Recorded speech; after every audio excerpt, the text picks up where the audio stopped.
जय हिंद साथियों, स्वागत है आपका अपने यूट्यूब चैनल वीआईपी टेक्नो में। साथियों, चलो हम बात करेंगे निर्माण एवं संपदा प्रबंधन निदेशालय। ये देखिए, इसमें एक वैकेंसी निकल के आई है। ये भारत सरकार के अंतर्गत है, परमाणु ऊर्जा विभाग के अंतर्गत। भारत सरकार परमाणु ऊर्जा विभाग एटॉमिक एनर्जी डिपार्टमेंट के अंदर ये वैकेंसी है। चलिए इसका थोड़ा हम लोग अंग्रेजी वर्जन भी देख लें। देखिए यहाँ पे government of India, department of atomic energy, directorate of construction service and state management. ठीक है, तो इसके अंदर ये वैकेंसी है। तो चलिए हम लोग इसके वैकेंसी डिटेल्स के बारे में बात कर लें कि किस पोस्ट के लिए है वैकेंसी ये, और किस पोस्ट के लिए कितनी योग्यता है, क्या फीस है, सिलेक्शन का प्रोसेस क्या है। ठीक है, तो चलिए इंग्लिश और हिंदी दोनों वर्जन में है, तो हम लोग हिंदी वर्जन ही देखते हैं और समझते हैं।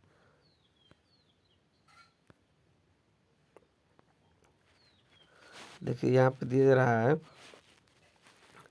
कि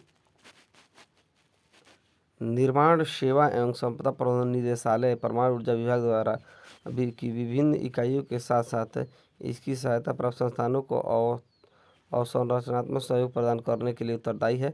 यह निदेशालय मुंबई स्थित परमाणु ऊर्जा विभाग की आवासीय कॉलोनियों के संपदा प्रबंधन एवं विभिन्न सेवाओं के प्रचालन तथा अनुरक्षण के लिए उत्तरदायी है। यह निदेशालय अन्य सरकारी विभागों के लिए भी परियोजना प्रबंधन परामर्श देता है।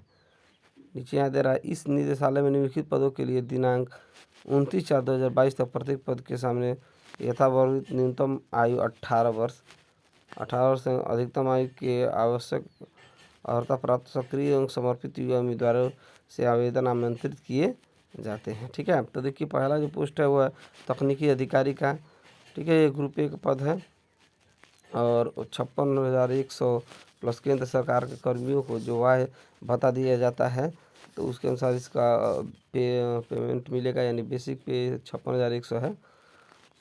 तकनीकी सहायक अधिकारी सिविल का 2 पोस्ट है और तकनीकी अधिकारी यांत्रिक का 1 पोस्ट है। चलिए हम लोग ये तो बीटेक वालों के लिए है और ये डिप्लोमा वालों के लिए है। ठीक है, वैज्ञानिक सहायक बी सिविल 6 पोस्ट है टोटल, और वैज्ञानिक सहायक बी यांत्रिक 2 पोस्ट है, वैज्ञानिक सहायक बी इलेक्ट्रिक 2 पोस्ट है।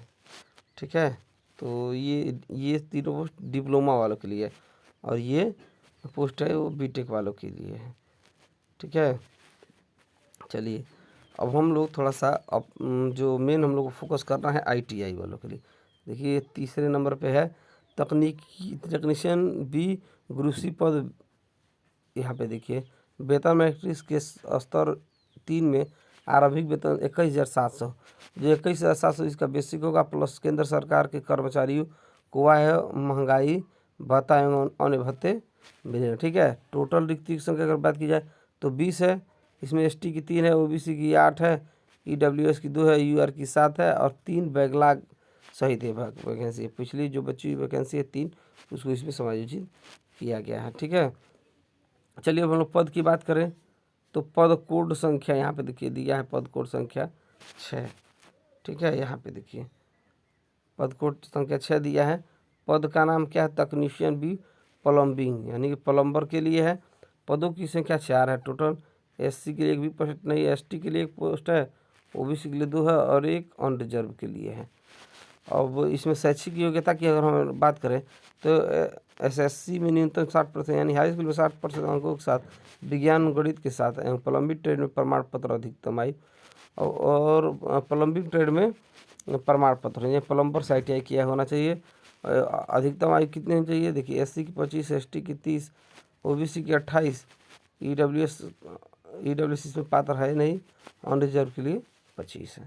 ठीक है, इसी तरह हम लोग 7 नंबर पे बात करें तो तकनीशियन भी कारपेंटरी का है। ठीक है, ये टोटल 4 पोस्ट हैं, 1 एसटी के लिए, 1 ओबीसी के लिए और 2 अनरिजर्व के लिए हैं। इसमें भी हाई स्कूल 60% अंकों के साथ होना चाहिए और कारपेंटरी प्रमाण पत्र होना चाहिए। एज जो ऊपरी आई है वो सेम है प्लम्बर वाला जो है। ठीक है, अब चलिए 8 नंबर पे हम देखते हैं पद कोड संख्या 8 तकनीशियन बी मिस्त्री है। ठीक, ये इसमें टोटल 2 पोस्ट है, एक ओबीसी के लिए और एक अनरिजर्व के लिए। और अगर शैक्षिक योग्यता की बात करते हैं, एसएससी में न्यूनतम 60% अंक, विज्ञान और गणित के साथ एवं मिस्त्री में ट्रेड प्रमाण पत्र होना चाहिए। ऊपरी आईटीआई वालों के सबके एक ही समान है। 9 नंबर पे तकनीशियन भी फिटर, इसमें भी 2 पोस्ट है, कम पोस्ट है, 2 पोस्ट है, एक ओबीसी के लिए और एक ईडब्ल्यूएस के लिए है। ठीक है, एक ओबीसी के लिए और एक ईडब्ल्यूएस के लिए है। अनरिजर्व के लिए इसमें कोई पोस्ट नहीं है। और हाई स्कूल कम से कम 60% अंकों, विज्ञान और गणित के साथ, और फिटर ट्रेड में प्रमाण पत्र होना चाहिए आपका। आगे हम लोग देखें तकनीशियन बी एयर कंडीशनिंग, इसमें 2 पोस्ट है, एक पद एचएच के लिए आरक्षित है। ठीक है, और ओबीसी के लिए इसमें एक पोस्ट है और एक अनरिजर्व के लिए है।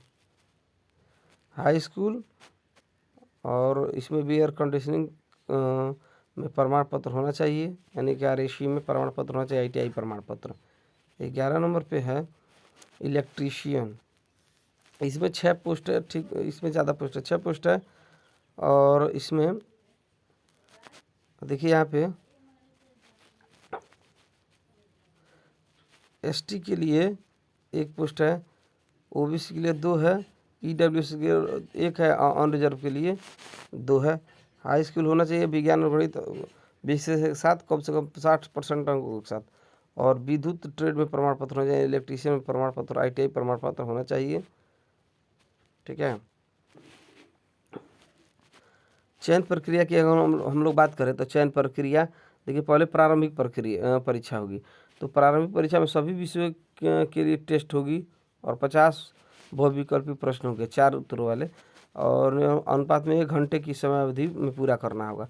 50 क्वेश्चन 1 घंटे में करना होगा। और क्वेश्चन क्या क्या रहेंगे, ए में रहेगा गणित 20 प्रश्न, और बी में 20 प्रश्न विज्ञान रहेगा, और सी में समान जागरूकता के 10 प्रश्न, यानी 50 प्रश्न रहेंगे। ठीक है, और प्रत्येक इसमें कह रहा है अंक योजना, प्रत्येक सही उत्तर के लिए 3 अंक, और प्रत्येक गलत उत्तर के लिए 1 अंक काट, यानी कि माइनस मार्किंग रहेगा 1/3 का। ठीक है, अब इसमें पास होने के लिए देखिए यहाँ पे एक नियम बनाया है, नोट में लिखा है कि सामान्य श्रेणी, यहाँ पे देखिए सामान्य श्रेणी में 40% अंक प्राप्त करने वाले उम्मीदवारों को स्क्रीन आउट किया जाएगा। अगर इसमें आप 40% अंक पाएंगे तो आपको पास किया जाएगा, स्क्रीन आउट किया जाएगा। और आरक्षित उम्मीदवारों के लिए न्यूनतम कट ऑफ 30% से कम नहीं किया जाएगा। कोई भी आरक्षित श्रेणी का 30% से ऊपर ही आपको अंक चाहिए प्रारंभिक परीक्षा में स्क्रीन आउट करने के लिए। ठीक है, अब आ गया दूसरा चरण, यहाँ पे देखिए प्रगत परीक्षा। अब देखिए चरण 1 में स्क्रीन किए गए सभी उम्मीदवारों को उक्त पद के लिए प्रगत परीक्षा में बैठा दिया जाएगा। टेस्ट में दिए गए 50 बहुविकल्प प्रश्नों में को 2 घंटे में की समय अवधि में पूरा करना है। इसमें भी 50 क्वेश्चन पूछेगा और इसमें 2 घंटे की अवधि में इसको पूरा करना। उसमें 1 घंटा टाइम था, इसमें 2 घंटा टाइम रहेगा। ठीक है, अब अंक योजना इसमें कैसे दी जाएगी, प्रत्येक सही उत्तर के 3 अंक और प्रत्येक गलत उत्तर के लिए 1 अंक काट दिया, यानी कि 1/3 का माइनस मार्किंग रहेगा। और इसमें देखिए सामान्य श्रेणी में 30% अंक प्राप्त करने वाले उम्मीदवार को स्क्रीन आउट किया जाएगा। उसमें तो प्रारंभिक परीक्षा में 40% अंक पाने वाले को, ठीक है, जो जनरल कैटेगरी के हैं वो 40% अंक प्राप्त करते तब स्क्रीन आउट होते। लेकिन जो दूसरे चरण की परीक्षा है उसमें आप जनरल कैटेगरी को 30% अंकों पे ही पास आउट किया जाएगा। और आरक्षित जो श्रेणी के उम्मीदवार हैं उनको 20% कम से कम नंबर लाना होगा। ठीक है, स्क्रीन आउट करने के लिए। अब चरण 1 और चरण 2 की दोनों परीक्षाएं एक ही दिन उसी समय की जाएंगी। ठीक, पहले चरण 1 होगा, उसका रिजल्ट आ जाता है तुरंत, उसके बाद से चरण 2 होता है। ठीक है, अब यहाँ पे कुछ कंडीशन है कि चरण 2 में प्राप्त अंक जो भी है, जो प्राप्त अंक करेंगे उसी के अनुसार आपका मेरिट लिस्ट तैयार किया जाएगा। अब देखिए अगर चरण 2 में अंक बराबर हो गए तो क्या होगा, मान लीजिए 2 लड़कों या 4 लड़कों का एक ही इक्वल टू में नंबर आ गया। ठीक है, तो क्या होगा उस कंडीशन में क्या होगा, उस कंडीशन में होगा ये कि चरण 2 में कम नकारात्मक अंक वाले उम्मीदवार को मेरिट सूची में उच्च स्थान रखा जाएगा। ठीक है। दूसरा कंडीशन है चरण 1 में उच्च अंक वाले उम्मीदवार को मेरिट सूची में उच्च स्थान पर रखा जाएगा। तीसरा कंडीशन चरण 1 में कम नकारात्मक अंक वाले उम्मीदवार को मेरिट सूची में उच्च स्थान पर रखा जाएगा। और चरण 1 में उच्च सकारात्मक अंक वाले उम्मीदवार को उच्च स्थान पर रखा जाएगा। और नेक्स्ट है चरण 1 में विज्ञान में उच्च सकारात्मक अंक वाले उम्मीदवार को उच्च स्थान पर रखा। ये सब कंडीशन है। सबसे पहले अगर उसमें देखा जाएगा कि चरण जो 2 में जो सबसे कम गलती किया है, अगर वो भी बराबर होगा तो फिर नीचे वाला स्टेप। ठीक है। चरण 3 क्या होगा, टेस्ट या ट्रेड टेस्ट या स्किल टेस्ट होगा। ठीक है। जिस ट्रेड से उस ट्रेड के लिए टेस्ट होगा। तो देखिए क्या इसमें भी थोड़ा चरण 2 के पश्चात तैयार योग्यता सूची के आधार पर स्क्रीन टेस्ट हेतु उम्मीदवार को शॉर्ट लिस्ट किया जाएगा। स्किल टेस्ट हेतु शॉर्ट लिस्ट किए गए उम्मीदवारों की संख्या चरण 2 हेतु अर्हता उम्मीदवारों की संख्या पर निर्भर होगी, परंतु उस उक्त पद हेतु रिक्तियों की संख्या 4 से 5 गुना से ज़्यादा नहीं होगी। स्किल टेस्ट गो नो गो के आधार पर उम्मीदवारों की अर्हता हेतु आयोजित किया जाएगा। ठीक है। तो चरण 2 में 4 से 5 गुना अधिकतम लड़के बुलाए जा सकते हैं स्किल टेस्ट के लिए, और ये उसके लगभग अगले दिन ही हो जाता है। ठीक है। जल्दी हो जाता है, ज़्यादा समय नहीं लगता है। ठीक। देखिए यहाँ पर कह रहा है स्किल ट्रेड टेस्ट उत्तीर्ण उम्मीदवारों को चरण 2 में प्राप्त अंकों के आधार पर मेरिट के क्रम में सूची में शॉर्ट किया जाता है, शॉर्ट लिस्ट किया जाता है। अब जो स्किल टेस्ट में और ट्रेड टेस्ट में पास हो जाएगा उसको चरण 2 में जो नंबर पाया है उसी के आधार पर मेरिट उसका बनाया जाएगा।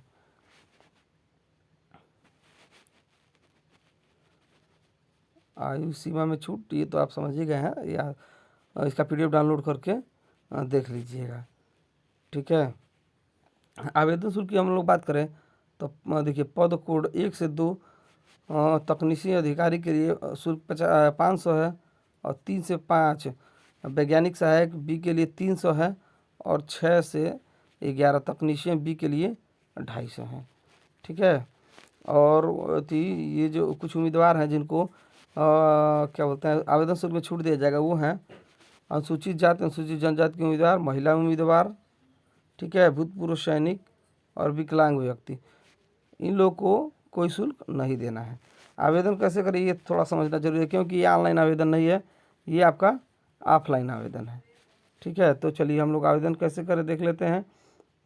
आवेदन अपनी देखिए यहाँ पे एक एक स्टेप हम लोग पढ़ लेते हैं। आवेदन अच्छी गुणवत्ता वाले सफ़ेद A4 आकार के सादे कागज़ पर किया जाना चाहिए, और इस विज्ञापन में निर्धारित प्रारूप के अनुरूप होना चाहिए। उम्मीदवारों को यह सुनिश्चित करने की सलाह दी जाती है कि आवेदन सुपाठ्य अधिकतम केवल अंग्रेजी या हिंदी, अधिमानतः केवल अंग्रेजी और हिंदी में टाइप किया गया है। इस चरण में केवल आवेदन भेजना है, प्रमाण पत्रों की प्रतियां भेजने की आवश्यकता नहीं है। क्या करना है आपको आवेदन पत्र डाउनलोड कर लेना है। उसके लिए यहाँ पे वेबसाइट दिया है। ठीक है। www.dcsem.gov.in इस पे आपको फॉर्म मिल जाएगा, और उससे आपको डाउनलोड करके और सुंदर सुपाठ्य लिखिएगा, जिससे आसानी से उसको पढ़ा जा सके। ठीक है। और तब आप लोग जो पता दिया गया उस पते पर भेजिएगा।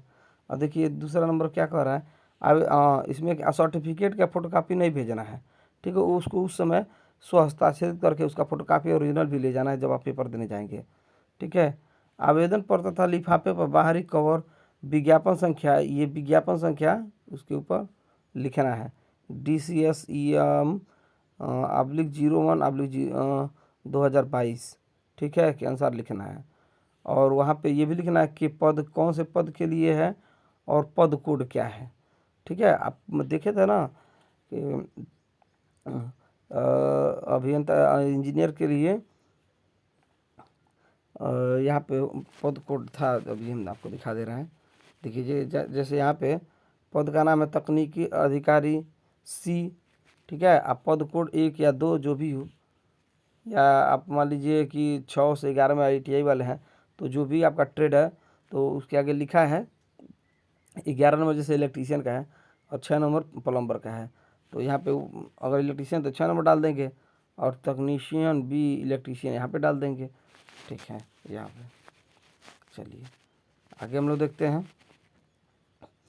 आवेदन निम्न पते पर भेजा जाना चाहिए। जो पता है वो आपका ये है। ठीक है, पता ये है, सहायक कर्मिक अधिकारी, भर्ती अनुभाग, निर्माण सेवा एवं संपदा प्रबंध निदेशालय, दूसरी मंजिल, विक्रम साराभाई भवन, और शक्ति नगर, मुंबई 400094। ये आपका पता होना चाहिए, इसी पते पे आपको भेजना है। यही यदि कोई उम्मीदवार एक से अधिक, अगर आप मान लीजिए ITI के यहाँ, डिप्लोमा दोनों के यहाँ, दोनों पोस्ट पर भरना चाहते हैं तो उसके लिए अलग अलग आवेदन भरना है। और फोटोग्राफ के लिए कह रहा है कि आवेदन की दाहिनी ओर शीर्ष कोने पर नाम और तारीख के साथ सफ़ेद पृष्ठभूमि वाला एक हालिया पासपोर्ट आकार का रंगीन फोटोग्राफ चिपकाया जाना चाहिए। ठीक है, फ़ोटो में चेहरा सीधा होना चाहिए और दोनों कान दिखाई देने चाहिए। आवेदन के साथ पासपोर्ट साइज फ़ोटो की 2 अतिरिक्त प्रतियाँ भी भेजनी है। एक तो उस पर स्टेपल कर देना है, चिपका देना है, स्टेपल नहीं करना है, चिपकाना है, और 2 अतिरिक्त उसके साथ भेजना है। ठीक है, अब यहाँ पर सामान्य उद्देश्य थोड़ा समझिए। उम्मीदवारों को सलाह दी जाती है कि वेबसाइट जो आपको बताए थे अभी www.dcsem.gov.in पर उपलब्ध विधिवत भरे हुए आवेदन को जमा करें। ठीक है, तो आप लोग यहाँ से डाउनलोड करके और विधिवत फार्म को भर लीजिएगा, उसके बाद से जमा कीजिएगा।